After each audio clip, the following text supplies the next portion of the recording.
Okay, well it's 9 o'clock on Saturday morning. We've packed up the coach. We're leaving Glacier National Park area in Montana and heading today down to Yellowstone.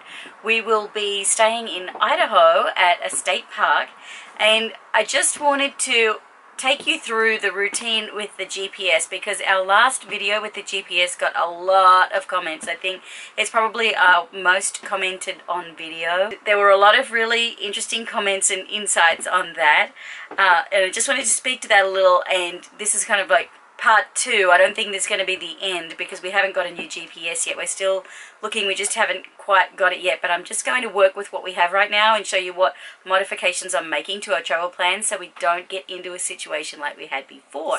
Somebody did point out very rightly that me as the co-navigator really kind of failed on this. I should have checked that, and I just got complacent and was too busy photographing, videoing, enjoying the drive and leaving it all up to Mark, which really meant that I wasn't a very good co-pilot that day. So today I'm planning to up my game and, in the absence of a new GPS, put in place everything else that I have at our fingertips to make sure that we get there safely. So I'm going to talk through a few things that we're going to do differently. First, I want to speak to what we did wrong last time. Well, because we had driven from Colorado to South Dakota before, we both got complacent and didn't double check the route ahead of time. We just plugged in the address and started driving because we didn't expect to be taken off the main interstate. So that was lesson number 1, is don't just trust your GPS to take you where you're going to go. Even if you've driven that way before, don't assume it's going to take you that way again. Lesson number 2 is double check the route against the iPhone, and that's what we used to use when we first started on the road. We always use the Google Maps on the iPhone, and it really was only about the first month that we found that we just got into a few situations and onto a few roads that were just not friendly to RVs, and that is the reason why we decided to invest, just over $300 in the RV GPS in the first place. Now, for the most part, that was money well spent, and for the most part, the GPS has been pretty good. Definitely not perfect. None of them are perfect. But definitely better than just Google Maps alone, which doesn't take into account that you're an RV, a long vehicle, and particularly in our case, a long vehicle that's towing, so we're probably close to 50 feet all up. It doesn't take that into account, so it will take you on roads that RVs and long vehicles really just should not be on, particularly heavy vehicles like ours. So yes, for those of you who suggested to use Google Maps, obviously, well, maybe it's not obvious, we have used Google Maps many times before, but that alone is simply not enough when you're traveling in an RV. Lesson number 3 is always double check the route against a map. We do have a Rand McNally road atlas, and I have to say it's excellent. GPS is handy, but the atlas is an excellent resource, and if you don't have one, we'd thoroughly recommend you keep one on board with your RV. Here's our Rand McNally road atlas. This is the 2015. We'll probably get a newer one soon, but it was really interesting to go back and look at the atlas after our incident on the dirt road and to see where we went wrong. So if we had looked at the atlas, we would have seen that the road that we were on, Wyoming 159, was a dirt road. Of course, by the time we were on the dirt road, we couldn't use the Google Maps because we were completely out of cell coverage. Secondly, there was nowhere to pull over, except really we just pulled over in the middle of the road, as you saw in the video. And that's where we could have checked the road atlas, but that wouldn't have in the end done anything except that we were in fact on a dirt road. We also got a few comments from people asking if the preferences on our RV GPS were set properly, and that maybe could have been the reason why we were misdirected. As you can see, we had it set here on the fastest route, allowing freeways and allowing tollways. We also have it set to avoid doing a U-turn. Haven't changed any of these since the last time. So how on earth that happened is really beyond us.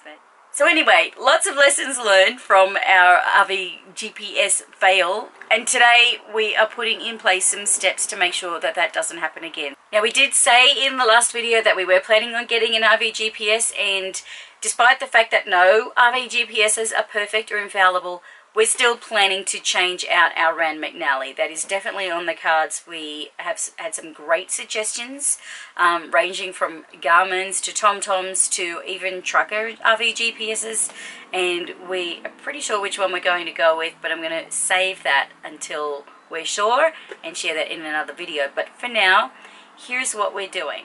Okay, first thing I'm going to do is put the address into my Google Maps on my iPhone. Tells me that it's a 5 hour and 54 minute drive by car. Alright, so let's see how this is going now. Alright, so she's given us two options. The blue option is 370 miles, 6 hours 24 minutes. So as you can see, that's a full half an hour longer than what the iPhone Google Maps indicated. And the other option is 455 miles. And that's just under 8 hours. So obviously we're going to choose this one. And of course, before we start driving anywhere, we're going to review the route and we're going to compare it against the iPhone Google Maps and also against the Atlas. What she wants to do is get us onto US 2, Montana 206, 35, then onto 83 for 11 miles, and then onto Montana 200 for 91 miles. Alright, so let's take a look at our Rand McNally Road Atlas, because they actually do a fantastic job on their Road Atlas, as much as I ragged on the GPS. Oh, the Road Atlases are actually really great. Yeah. So, we're in Columbia Falls. We're going to take 206, then 35, then 83, and then 200, 141, and then down. Then we'll be over here quite a ways. And then we'll go to the other page. So that's what I'm actually really happy to hear that, is that that's in exact alignment with, I actually reviewed this with a local before because I wanted to compare. There was a few different ways you could go, and I was wanting to compare it against what a local thought. And so I'm really happy to see that this time she chose the route that I wanted to begin with. So that's great. Great news.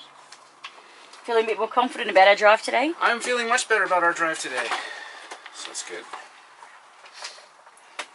So now what I also want to do is just see what our iPhone Google Maps suggested. So 3 different options there. And let's see what this one is that she's suggesting.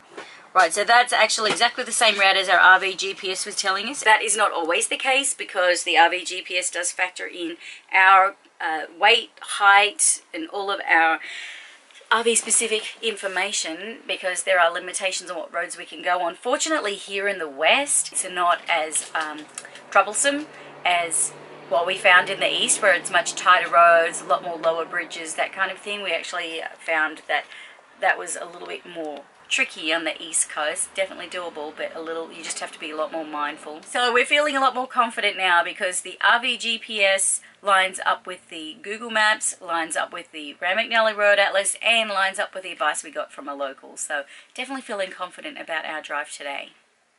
So like I said, we're still planning on changing and upgrading, but in the meantime, until we do that, these are the measures that we've put in place to make sure we get safely to our destination. Hopefully you've all learned some things from our misadventures on the gravel road in the back streets of Wyoming. And some of these tips that we've shared today hopefully will help some of you that either don't want to invest the money in an RV GPS, or just want to have a backup plan that like we needed, to make sure that we don't just entirely rely on that device.